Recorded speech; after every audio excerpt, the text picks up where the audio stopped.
Pelo que parece, está rolando uma treta nos bastidores entre o Moraes e o governo Lula. O que está acontecendo? Basicamente, o Moraes está em maus lençóis. Saiu uma matéria falando que o Moraes está tranquilo, está em paz. Mas, obviamente, o Moraes é um ser humano, ele está vendo um cachorro gigantesco indo no rastro dele, ele não tem costa quente, ele não tem o que fazer, ele já é a soberania, ele já utilizou todo o poder dele para fazer diversas cagadas nos últimos meses e anos. Tudo isso está vindo à tona e ele simplesmente está indefeso. E o amigo dele, que ele ajudou muito a estar nesse lugar que está, que é o Lula, tá abrindo novas guerras, tá tendo que se esforçar para proteger a esposa não para de fazer besteira, aí vem o ministro da economia e faz mais besteira, o dinheiro do governo acabou, porque normalmente o dinheiro resolve o problema, né? Mas quando o dinheiro acaba, começa a amizade, os casamentos começam a ruir, não é mesmo? E aí parece que o Moraes está confrontando o Lula e meio que dando a direção, cara, você tem que me ajudar, eu te ajudei muito, você vai me abandonar? E pelo que parece, tá azedando.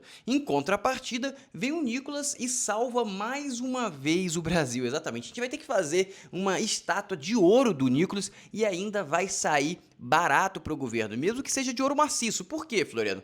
Porque agora veio o ministro da Economia, anunciou aquela porcaria daquele IOF e agora saiu um boato que parece que ele desistiu por causa do Nicolas. E tem outro ponto também, o Nicolas fez uma jogada de mestre contra o STF, colocou a galera contra a parede, eles não podem dar os cavalos de pau, falar as loucuras que eles faziam ou dar umas canetadas absurdas. Por quê? O Trump tá de olho, a imprensa internacional tá de olho, eles não têm mais capital político nenhum para queimar e se eles esticarem muito a corda, eles vão ser carimbados como ditadura. E se isso acontecer, vai desencadear um monte de sanção, vai pedir diluição, vai pedir demissão do STF e talvez, se esse caminho persistir de forma muito pesada, pode sobrar até sanção para o Brasil. Ou seja, a situação tá feia para os caras e eu vou te explicar detalhadamente tudo o que está acontecendo. Então se inscreve no canal, ativa o sininho e curte o vídeo. E lembrando, se você faz isso, você ajuda o Brasil. Porque o YouTube vai entender a relevância desse vídeo, vai distribuir para mais pessoas, mais brasileiro informado, menos voto no PT, menos voto no Lula. Então faça a sua parte que eu vou fazer a minha de te informar. Vamos começar aqui pelo óbvio. O Brasil está numa situação complicada. O Brasil é o sexto país com maior imigração de milionários, diz pesquisa. Ou seja, quem tem dinheiro está metendo o pé do país. Isso é péssimo, porque essa galera é a galera que tem empresa, é a galera que cria novos negócios, é a galera que investe no país, gerando emprego e fazendo a prosperidade. Ou seja, é lamentável. E para te dar um exemplo prático de por que essa galera está saindo e por que muita gente inteligente e que consegue remuneração fora do país está abandonando, aqui tem um exemplo clássico, olha só. 2022, isento a questão de painéis solares. 2023, 6%. 2024, 9,6%. 2025, 25%. Em paralelo a isso, está dando energia de graça para brasileiros. Ou seja, você está prejudicando o aumento da produção de energia, mas você está disponibilizando energia gratuita. Agora me responde, você acha que tem alguma chance disso dar certo? Você está diminuindo, você está desestimulando a criação de mais matriz energética e ao mesmo tempo você está fazendo as pessoas gastarem mais. Por quê? Se você recebe alguma coisa de graça, o que você faz? Exatamente, você gasta mais. Ou seja, é uma vergonha completa e é por isso que os milionários, a galera com mais intelecto e que tem dinheiro e não tem tanto apego ao Brasil, mete o pé. Só quem fica no Brasil e tem grana é quem tem dinheiro fora. Uma vez eu conversei com um empresário que fez um IPO e ele deve ter embolsado uns 650 milhões. E aí eu tava conversando sobre a situação do país com ele, ele falou, cara, todo o meu dinheiro líquido, relevante, está fora do país, tá tudo em bônus americanos. Esse país é uma bosta e é um empresário. A empresa dele deve valer uns 4, 5 bilhões. E ele falou isso para mim, todo o meu dinheiro. O único risco Brasil que eu tenho é a minha empresa que eu estou migrando os negócios para fora do país. Ele estava comprando uma subsidiária na Europa e tudo mais. Ou seja, a galera que tem grana tá metendo o pé. Essa é a grande verdade. Só que eu ainda tenho esperança que em 26 isso pode mudar completamente. E agora eu vou mostrar outro ponto de vista que é a grande intriga, um dos motivos que está gerando essa intriga entre o STF e o Lula. O STF não está gostando que o Lula, no momento que eles precisam, está abrindo novas frentes de guerra que não ajudam eles. Eles estão no sal e quando o Lula esteve no sal, eles ajudaram. E agora que eles estão, o Lula não está ajudando. Mas aí eu fico com o conselho. O cara é um presidiário, o cara roubou velhinhos. O que você está esperando desse cara, amigo? Me ajuda a te ajudar também, né? Vocês foram um pouco intelectuais aí, né? E vou até corrigir. Não sei se roubou velhinhos, mas a fraude no INSS teve um aumento de mais de 60% no governo dele. Então, no mínimo, ele é incompetente. No mínimo, essa é a característica do Lula. Dito isso, vamos lá. Janja diz que censura chinesa nas redes sociais é o modelo ideal. E aí, para piorar a situação, tem um vídeo dela falando isso. Preste atenção nesse vídeo, que é um vídeo lamentável, mas que é importante os brasileiros assistirem. E o presidente Xi falou, inclusive, que eles também têm problemas dentro da China. Apesar de ter uma regulação muito forte lá, só pode usar a tela a partir de 11 anos com um horário específico, não pode ter rede social, tem toda uma regulamentação. Ele disse que aqui não seguir a regra tem efeito. Ela não sabia falar a palavra, porque o que ela quis passar ali, a grande verdade, é que tem um efeito meio punitivo e possivelmente fora da regra democrática. E aí ela não sabe o que falar, e ela não queria usar a palavra prisão, porque dá pra perceber claramente que se você faz uma publicação errada ou qualquer outra coisa, que a prisão imediata ou qualquer outra coisa não parece muito pertinente. Mas aí ela começa a gaguejar e ela solta a palavra certa. Tem prisão, sabe? Tem toda uma Tem o legislação. que além de prisão? Conta pra gente. O que tem mais? Perseguição? Tem o que? Você desaparece? O que acontece? Conta pra gente. Porque o Jack Ma desapareceu quase um ano aí, porque ele falou alguns discursos que o governo chinês não gostou. Conta pra gente, Janja, você que tá mais inteirada no assunto. E por que é tão difícil a gente falar disso? Aí o presidente Xi falou. Ou seja, é uma vergonha esse discurso e agora a internet começa a bater. E não só bater, mas trazer que eles estão realmente engajados nesse projeto. Ministros de Lula fecham um projeto sobre regulamentação de plataformas, que terá a ANPD como xerife, com o poder de bloquear as redes. Exatamente. E obviamente que esse projeto é patrocinado pela nossa chinesa favorita. Olha que interessante. Temos que aproveitar para fazer esse tipo de piada, porque em breve talvez não poderemos e talvez você vá preso, igual os chineses que criticam a ditadura chinesa. Exatamente, esse é o caminho que a gente está indo.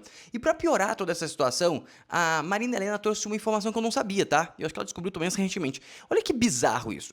Esse é o presidente, tá? Esse é o nosso presidente. Nosso presidente não tem celular. E aí ele vai passando o número da Janja. Presta atenção nisso aqui. Eu diria, assim, que ela e o Lula são feitos um pro outro. Essa que é a grande realidade.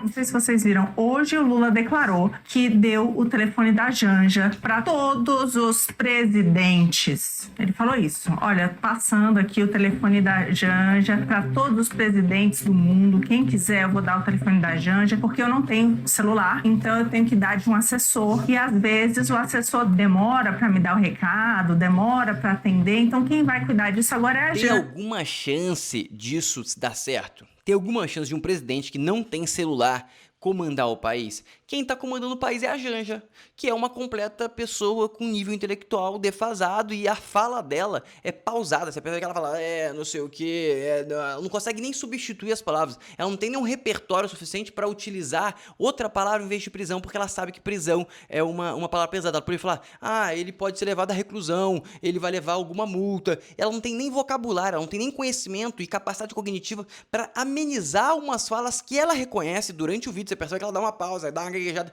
porque ela reconhece que vai ser interpretada de forma errada, porque é uma parada errada, e é por isso que falam, a extrema-direita está sendo beneficiada. A extrema eu já discordo, mas beleza, a direita está sendo beneficiada nas redes sociais.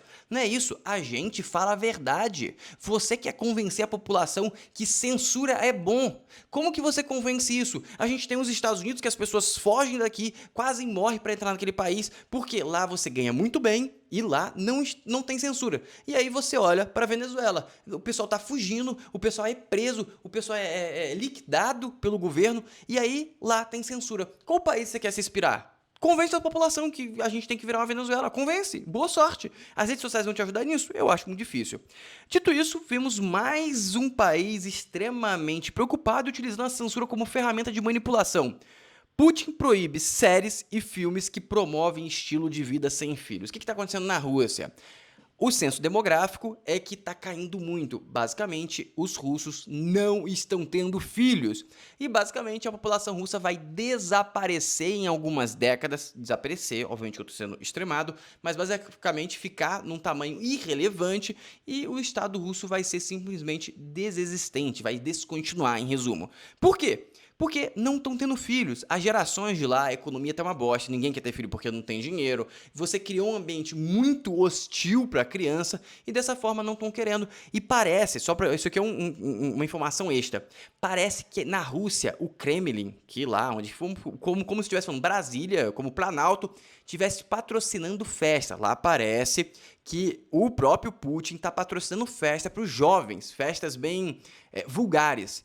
E com muitas vezes os métodos contraceptivos sabotados. Exatamente.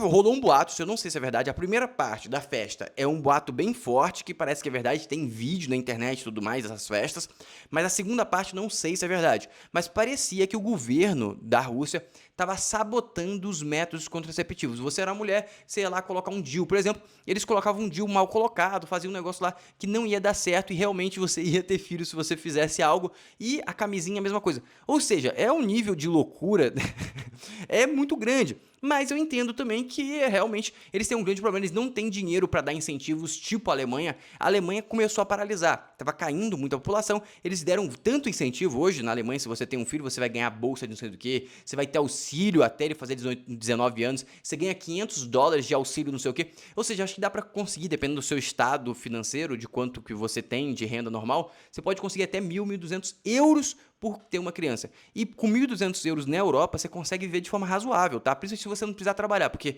se precisar trabalhar, você vai ter que morar perto do seu trabalho e aí fica muito caro o aluguel, dependendo de onde você trabalha. Mas se você morar numa cidade interior, é muita grana, tá? É muita grana. Dito isso, eles estão fazendo esse movimento, só que a Rússia não tem tanto dinheiro para dar tanto incentivo como a Alemanha. Logo, eles têm que utilizar todas as armas que eles têm e a Alemanha não tem. Agora, vamos para um ponto que reforça o desespero do STF. Uma boa manchete alternativa se refere nessa manchete. Gonê adota novo estilo em depoimento após ser alvo de críticas no STF. Faz sentido o STF criticar uma testemunha que deu um depoimento, alguém que deu um depoimento? Não faz tanto sentido. Acho que o Gonê nem é testemunha, mas ele deu um depoimento, mas não faz sentido, tá? Gonê passará a agir como se a ação fosse dele, não dos ministros do STF. Essa aqui é a manchete sugerida pelo André Marcílio, que eu achei bem pertinente. Isso só mostra o desespero. Também teve um caso, agora que eu vou comentar em outro vídeo, que o Alexandre de Moraes ameaça prender uma testemunha porque ele falou algo que não gostou. Aí alguém te pergunta assim, qual é o seu nome? André. Não gostei, vou te prender, hein? Ou, obviamente, que pensando e adequando esse exemplo mais ao caso, o que aconteceu ontem? Eu levantei de manhã e fui na padaria. Não gostei, se não foi no mercado? Padaria, você vai... Corre, eu vou te fazer a pergunta de novo e eu suponho que você foi no mercado. Então, repito, você foi onde? Eu fui no mercado. Perfeito, quase foi preso, enfim, fique mais inteligente. É mais ou menos o que está acontecendo. Um grande teatro e uma grande vergonha para a democracia brasileira. Dito isso, agora vamos para a parte mais interessante.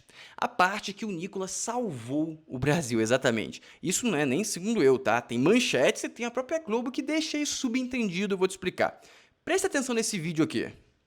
O aumento do IOF parece que pegou o mercado de surpresa. Os investidores. Ele vai falar sobre o IOF, mas não é sobre o IOF que eu gostaria que você prestasse atenção. Gostaria que você prestasse atenção no momento que ele chega na questão da reunião. Presta atenção. Eles reagiram mal e isso, claro, acabou pressionando o Ministério da Fazenda. Uma confusão, viu, Bruno, que se instaurou lá em Brasília, no Palácio do Planalto. E a Globo não para de bater no governo, isso é bizarro. Noite de hoje, o IOF, esse aumento em alíquota de IOF para algumas operações era uma compensação para a Receita, que frustrou. Vocês lembram, a gente discutiu aqui o pacote fiscal, aumento de receita, muita gente dizendo que o governo estava superestimando a Receita, e aí agora, de fato, o ministro admitiu e falou, bom, vamos criar aí novas medidas com o IOF para compensar essa receita que não veio. E aí a repercussão foi muito ruim no mercado. Quando essa repercussão é ruim no mercado, acontece no mercado, a área política do... Por que será? Por que será que foi ruim? Só porque você quis aumentar imposto de um lugar que já tem uma carga de imposto exacerbada, que é o maior imposto da América Latina? Por que será? O governo se reúne no Palácio do Planalto, o ministro Rui Costa, ministra Gleice Hoffmann, ministro da Comunicação, Sidônio... Presta atenção nessa reunião. O ministro da Fazenda fez uma comunicação, foi ruim, teve uma reunião que ele não estava presente para decidir algo que envolve a economia. Palmeira com os técnicos e fala, gente, não dá. Não, mas isso estava combinado. Não, mas não estava combinado nessa magnitude. Começa uma bateção de cabeça... preocupados com a repercussão política da medida. Lembrando que ano que vem tem eleição. E muito se falando, é uma medida por decreto, o Congresso vai... O que aconteceu, tá? Isso aqui já são informações dos bastidores. Eles iam fazer essa medida, uma parte foi muito boa, que era o corte de gasto, e aí em seguida ele colocou essa questão do IOF. Vazou a parte do corte de gasto, o dólar caiu pra caramba, foi só alegria, e aí em seguida vazou a questão do IOF. E por que ele teve que dobrar a aposta e falar muito rápido que ia ter o IOF? Porque o boato de ter o IOF ia fazer o câmbio explodir. A gente tá falando de câmbio a R$6 de novo. Então ele teve que imputar essa medida de forma a lá caramba, sem comunicar com o Banco Central, sem comunicar com ninguém. Por quê? Só tem gente incompetente com pouca confiança.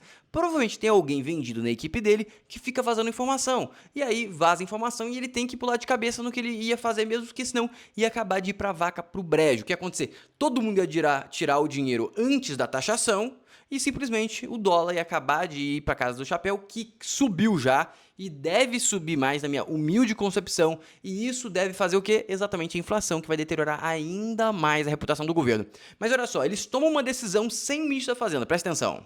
Vai reclamar, vai dizer que não teve negociação, que está aumentando o imposto, a leitura é ruim. Vão dizer que está aumentando imposto. Se isso não é aumento de imposto, é o quê? Eu não consigo, talvez não tenha capacidade cognitiva. Vamos chamar a Janja para explicar isso aqui pra gente, né? O mercado amanhã, e aí se preocupou muito com o mercado, por isso que se anunciou agora, altas horas da noite. Preocupações com o mercado. A bolsa lá fora caiu 4%, a bolsa do Brasil lá fora caiu 4%, e o dólar subiu 3% assim em questão de minutos. Justamente por isso que amanhã abre o mercado cedo, ia ter um impacto grande, resolvem recuar. Se falava muito, Bruno, na ideia, ministros com quem eu conversei, na ideia do PIX.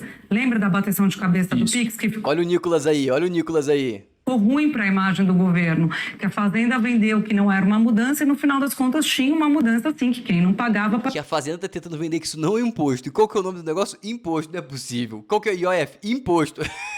Passaria a pagar.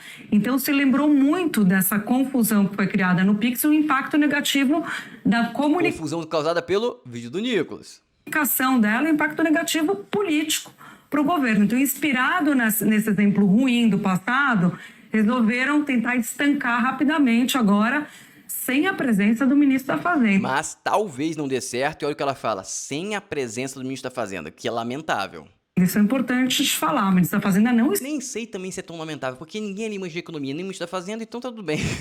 estava na reunião em que se voltou atrás de uma medida anunciada pela Fazenda. Na realidade, o aumento de... Isso que é loucura completa, tá? Você voltar atrás de uma medida feita pelo ministro X, o ministro X não está na reunião para a decisão da revogação dessa medida, é uma loucura completa, tá? Na minha humilde concepção. E o que fez revocar essa medida foi exatamente o que eles falaram, só que eles não citaram o nome certo. Medo de efeito Nicolas pesou para a Fazenda corrigir a rota do IOF quase meia-noite, porque a partir de meia-noite seria alterado o imposto, que o IOF é imposto, da questão de transação financeira com moeda internacional, principalmente do dólar. Ou seja, é uma grande vergonha que a gente está assistindo aqui, tá? É uma grande vergonha e piada. E o Nicolas vai salvar o Brasil, por quê? Porque ele ainda está cogitando fazer o vídeo. E ele fala uma fala que eu achei muito boa. Nunca faço vídeo de forma reativa, tanto no vídeo do Pix, quanto no vídeo do INSS. Sempre esperei alguns dias para a coisa ir engrossando, para as pessoas terem conhecimento, para vir fatos novos. Enfim, eu de fato vou avaliando. Não tenho outra fórmula. Até mesmo porque tem que dar tempo para as pessoas entenderem. Querendo ou não, muita gente não entende o que é taxar IOF. Muita gente não sabe o que é IOF, disse o deputado da coluna. Ou seja, ele provavelmente vai fazer se o caldo continuar bem grosso para viralizar um vídeo. E também agora ele deu uma jogada de mestre em cima do STF e parece que a sorte ali no sorteio do STF pela primeira vez favoreceu a população, porque até agora tinha caído tudo pro Xandão, né? Tudo era Xandão. E, ó, só para colocar um grande asterisco aqui, não tô falando que a votação é falsa. Eu gostaria até de saber a sua opinião. O que você acha da votação na divisão de processo que acontece no STF? Você acha que tem algum tipo de viés ali ou é totalmente justa? A minha humilde opinião é que eu não vou dar opinião. A gente sabe que a gente tá num país complicado, né? Não pode dar opinião sobre tudo. Mas se você quiser comentar qual que é a sua opinião, e sugiro você fazer também de forma indireta para evitar qualquer possível problema no futuro. Dito isso, vamos colocar aqui, ó. Nicolas Ferreira recorre ao STF para obrigar Mota a abrir CPI do INSS. Basicamente, Mota está vendido e não está votando a CPI do INSS por pressão do Lula. Mas é uma coisa que é obrigacional. Por exemplo, a CPI do Covid foi autorizada através do STF. Teve algumas CPIs que mesmo o presidente não querendo, o STF vai lá e chancela. E aí você pode falar assim, Floriano, você acha que o STF vai chancelar? Eu diria que não, que o STF não chancelaria, mas parece que o sorteio lá favoreceu a gente pela primeira vez na história desse país. Não sei se foi a primeira vez, mas sabe com quem que vai decidir isso? Sabe quem que vai ser o relator disso no STF? Exatamente, o homem. Urgente, Fux será o relator do STF do pedido de Nicolas para instalar a CPI do INSS na Câmara. Será que eles fizeram isso porque o Fux está sendo meio flertado, está flertando com a direita, e se ele negar, vai passar uma imagem mais justa, ou simplesmente realmente foi aleatório, caiu o Fux e o Fux vai bater e vamos ter a CPI do INSS? Na minha opinião, se for para sair, quanto mais demorar, melhor. Como assim, Bruno? Quanto mais demorar, melhor? Se sair mês que vem é melhor que esse mês, porque a CPI tem um prazo máximo de duração de 6 meses. Quanto mais para frente, mais perto das eleições, mais os vídeos e cortes bombásticos vão sair na cabeça da eleição de 26, e aí a gente ganha 26, porque a gente vai informar a população, brasileiro informado não vota na esquerda, isso eu tenho certeza. Ou seja, agora aguardar para ver qual vai ser o desenrolar, eu vou fazer novos vídeos mostrando para vocês como que isso vai afetar o Brasil e a política. Se você quer ficar sempre informado, lembra de se inscrever no canal, ativar o sininho e curtir o vídeo. Um abraço, até o próximo vídeo.